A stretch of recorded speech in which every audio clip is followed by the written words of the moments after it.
So let's check with the debt market as we start a brand new business and market switch. Let's talk to Bosun Obembe, who is the head of currency at Access Bank PLC.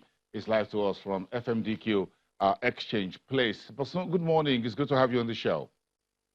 Good morning, Brasting. Thank you for having me. Hope we had a great weekend. Yes.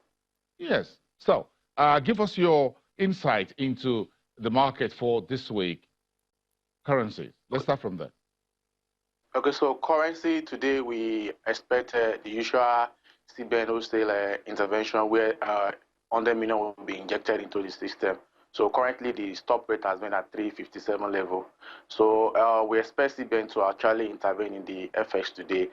We expect CBN to sell 55 million each into the SME and invisible segment of the market. It's also given the current level of liquidity. So we expect on Friday, there is an expectation that CBN will conduct the usual retail SMIS auction. So last week, it injected about 298 million into the system, which was an increase of 56 million from the previous auction where CBN injected $242 million into the system.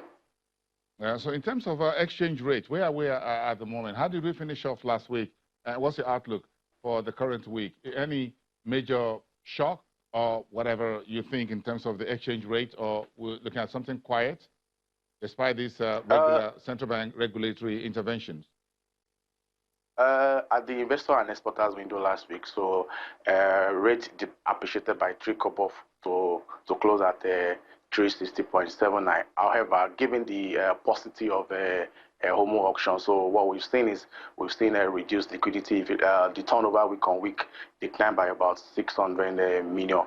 So this week, if we expect CBN to conduct a HOMO auction, and given that there will be primary market auction on Wednesday, where about 107 billion will be sold, the large chunk of it is coming from the 364 DB, about 74.5 billion will be sold. So we expect the rate to be at 360 levels, but current level there is illiquidity in the system because of the FDI. We've seen a reduced flow because of the absence of the HOMO. So, but rate will still be at 360, 361 levels this week. So our final one, this is half year, and we're just getting to the early part of the second half of the year. So what's your outlook or play for the FX for the second half of the fiscal year? Also for the third quarter, I expect rate to be stable. If you look at the reserve is at 45 billion level. So CBN will continue to defend the naira. The CBN has the capacity, given they've been consistent with the intervention. We expect the investors and exporters window to be active. It will be driven by the outcome of next week's MPC meeting. So, but the second half rate will still be at 360 levels, really. Maybe a depreciation of 2 naira to 363 levels. But CBN will continue to defend. If there is any panic, CBN will actually come into the market and intervene. Bosun Obembe from Access Bank, thank you so much. We appreciate your time sharing your thoughts with us today, starting the opening calls on the week. Thank you so much from FMDQ Exchange Place. Do have a great week. So let's talk about the equities market and rounding off with Temple Ashaju. The Nigerian Stock Exchange will today or this afternoon induct new authorized dealing clerks who have passed through the normal training and examination and all that. Temple Ashaju, come back here into the show. Let's wrap this up together. This afternoon, we're going to have the usual induction ceremony which the Stock Exchange perform on qualified authorized clerks. And with the state of the equity market, you think that some folks, you will not have any new authorized clerks coming through and all of that, but it looks like that's not the case. There's always money in the market to throw around, Bosun. I mean, these folks will be able to have some deals, some, stocks, of course, to buy. With their entrance into the market, you know how it is. they will certainly be coming in with their own number of clients, even if it means that they just have to find a way to join some new firms. Or some of them have even been with some firms before now. Some have written the same exams over time and over again, but perhaps it's at this point that they've passed the exams. So they will certainly be able to come in with some new clients, some new retail investors, some even with some new institutional investors. There's always opportunity in the market, whether prices are low or high, and you will expect these folks to also have their space in the market, Bosun. Very interesting how this, but again, do you think the scope of being an authorized dealing clerk is expanding beyond just trading in stocks?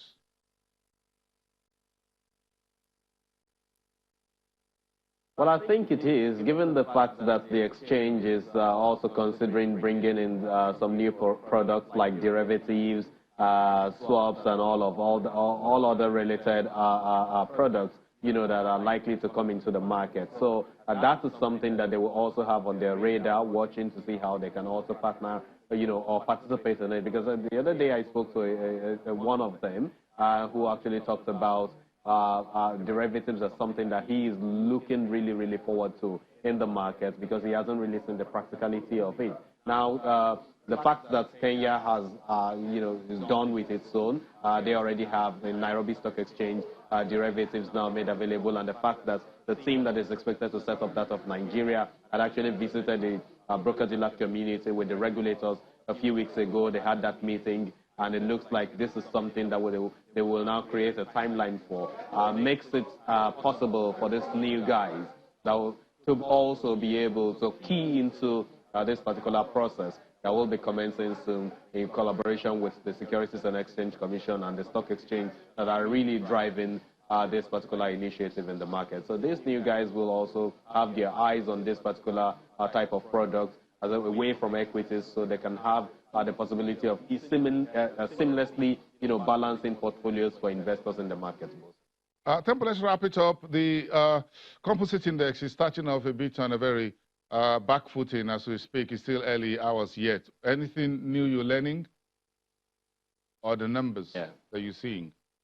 Still mild losses that we are seeing. The losses that we're seeing from last week is what has been carried into the market this morning. Market a few minutes ago was marginally down some 0.1%.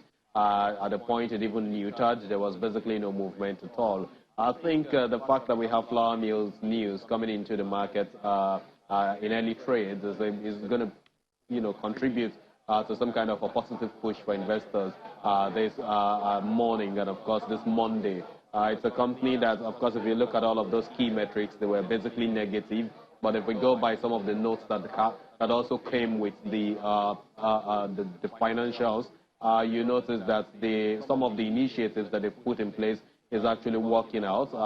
And for example, they intend to optimize their finance cost yield, and that seemed to have brought in some kind of gains, some 30% slash in terms of that strategy. For example, I think it was in the region of 32.7 billion naira before, but what they had at this point with this calendar year, and that's the implementation of the strategy, has brought about some 22.9 billion naira record.